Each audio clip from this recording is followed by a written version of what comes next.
Welcome to Word of Mouth, the talking newsletter focused on putting buzz into the small to mid-sized business.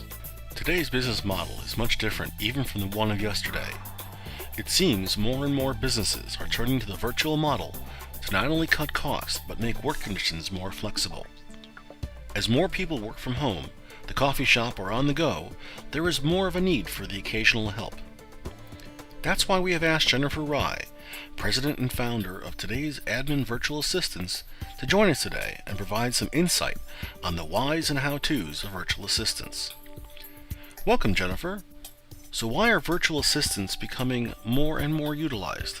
One is because of the economy. It's actually helped the virtual assistant industry because people want to cut overhead costs, or business owners want to cut overhead costs, and they turn to virtual assistants as an alternative.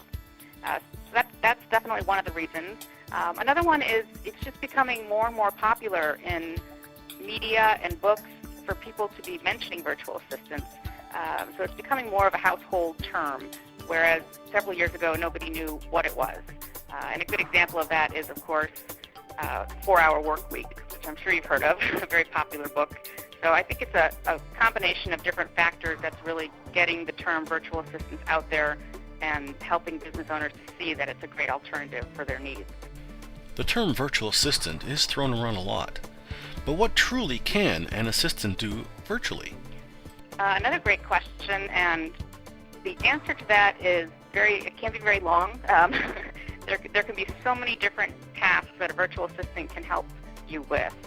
Everything from what you would consider an in-office assistant doing, a secretary doing, managing calendars and scheduling and that type of thing, all the way to the other end of the spectrum and doing, complete web design and search engine optimization and email marketing and social media marketing. So it's really a huge span of services that virtual assistants have an expertise and knowledge in. So Jennifer, I have been kicked out of my company's home office and now I work at my home office. I need help. Where do I start? Well, there's a couple different ways that I recommend. The first is word-of-mouth referrals. If you know somebody who's working with a fantastic assistant, see if they're available to take on more work. Or if they're not, then they might know somebody who is. So having a word-of-mouth referral is probably the top way, because then you're getting a quality assistant who has the skills. If you don't know anyone who's currently working with a great virtual assistant, then I would recommend that they go to the International Virtual Assistants Association. And that's a national organization where virtual assistants are registered under specialties, and you can locate one that meets your specific needs.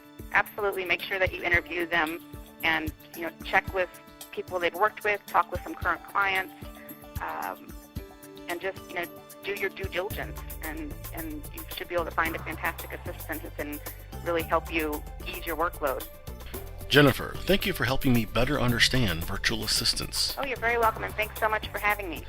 To continue the conversation about working with a virtual assistant, you can contact Jennifer Rye via the contact information on your screen. And thank you for clicking on Word of Mouth. This is Rich Steelman.